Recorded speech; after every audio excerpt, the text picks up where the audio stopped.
जब तक आप पाप नहीं करोगे ना, शैतान का अधिकार नहीं रहेगा। जब तक आप परमेश्वर के वचन को तोड़ोगे नहीं ना, तब तक आपको शैतान का अधिकार नहीं है। किसी का अधिकार नहीं कि आपके ऊपर हाथ डाल दे, आपके विषय में कोई कुछ कर दे। परमेश्वर के बगैर कोई आपको टच नहीं कर सकता। इसलिए बाइबल में लिखा है, जो तुमको छूता है वो मेरे आपके पुतली को छूता है। मेरी बात समझ आ रहा है आप लोग को? परंतु आपको इसके लिए उसका जीवन धारण करना पड़ेगा, तब आपको ऊपर वो सुरक्षा आएगी, वो सामर्थ आएगी, जिसे बीमारी भी छूने के लिए आप 10 बार परमेश्वर से, हजारों बार परमिशन लेगी। शैतान छूने के लिए परमिशन लेगा, कोई भी व्यक्ति छूने के लिए आपको परमेश्वर से परमिशन लेना पड़ेगा। ये है अधिकार, ये है उस लहू का ताकत है जो यीशु का अंदर था और वो लहू हमारे अंदर आया है। आमीन। वो लहू की ताकत है ना किशन भाई?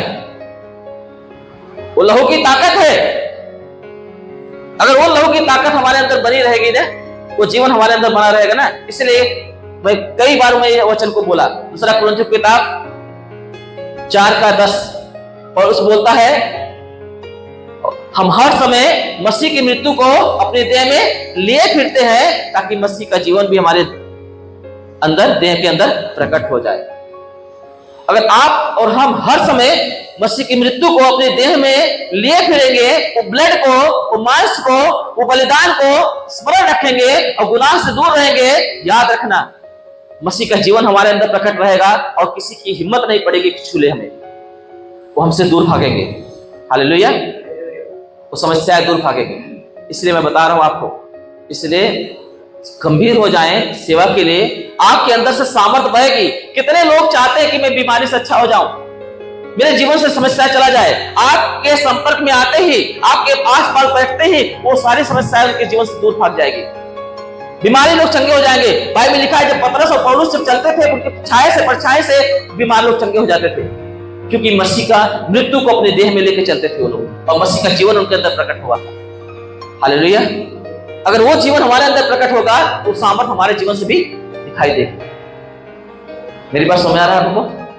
दिखाई क्यों नहीं देती? आपका पड़ोसी बदलता क्यों नहीं? आपके घर के बच्चे लोग, पति पत्नी और भी लोग आपको बदलते नहीं, सुनते क्यों नहीं? क्योंकि आपके जीवन में वो चमक, वो सामर्थ नहीं दिखाई देती, वो पवित्रता नहीं दिखाई देती कि जिससे वो सामना न कर सके उनके अंदर की बुराई। आपका वो सामना इसलिए कर पाते हैं बुराइयां, वो विरोध इसलिए जो काम कर पाते हैं क्योंकि आपके अंदर वो रूप नहीं दिखाई देता, वो स्वभाव नहीं दिखाई देता, वो ब्लड नहीं दिखाई देता, वो मसीह की मृत्यु आपके देह में नहीं दिखाई देती। हालेलुया।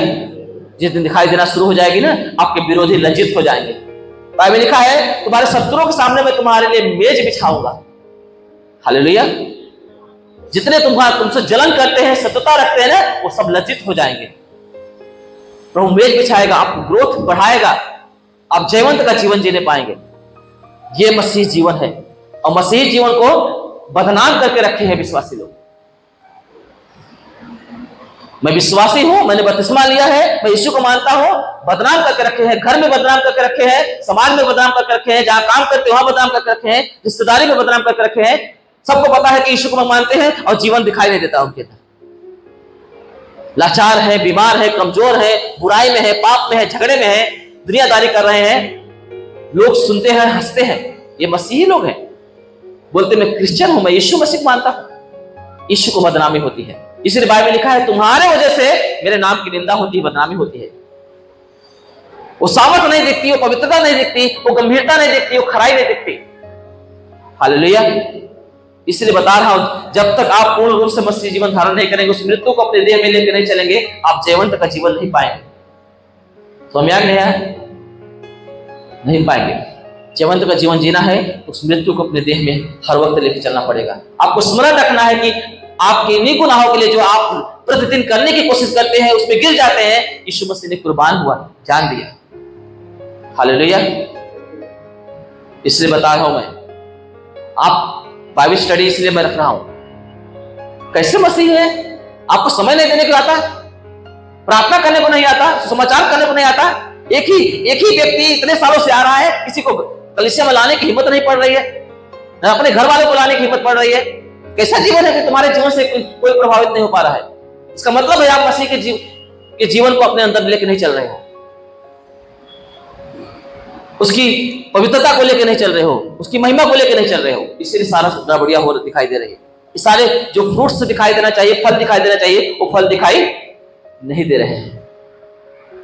हालेलुया, तो फल दिखाई नहीं दे रहे हैं।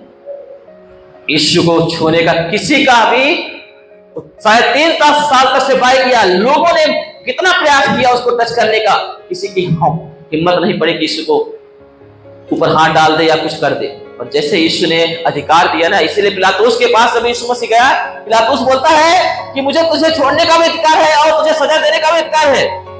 यीशु ने बोला, जब तक तुम्हें ऊपर से ना मिलता था ना, अगर तुझे अगर ऊपर से अधिकार नहीं मिलता था तो तेरा मेरे ऊपर कुछ भी अधिकार। पिलातुस जो है, जो दुष्ट एक जो है बहुत ही कठोर एक जो राजा था वहां का, रोम साम्राज्य का, वो बोलता है कि मैंने तो मेरे अंदर में है। यीशु ने बोला, तेरा कुछ अधिकार नहीं है मेरे ऊपर, ये अधिकार मैंने खुद पिता के हाथ में दिया और पिता ने तुझे दे दिया, स्वर्ग से आया हुआ अधिकार है। हालेलुया, किसी को भी छूने का अधिकार नहीं यीशु मसीह को। अगर वो जीवन हमारे अंदर रहेगा तो किसी का औकात नहीं कि हाथ लगा दे, कुछ गड़बड़ी कर दे, चाहे शैतान होने दो, चाहे इंसान होने दो, चाहे कोई भी नेचर की कोई भी चीजें होने दो। हालेलुया, नेचर की चीजें यीशु को नहीं रोक पाई, पानी नहीं रोक पाया, पानी पे यीशु मसीह चलने लगा। हेलो, लहरें रोक नहीं पाई यीशु मसीह को नाव तकाने में। आपको कोई रोक नहीं पाएगा अगर आपके अंदर मसीह जीवन है, अगर आप मसीह के मृत्यु को अपने देह में लेके चल रहे हैं। वो सामर्थ दिखाई देगी, आप जहां जाएंगे बदलाव आएगा, आप मसीह में एक सुंदर और एक महिमा से भरा हुआ जीवन आप देख पाओगे।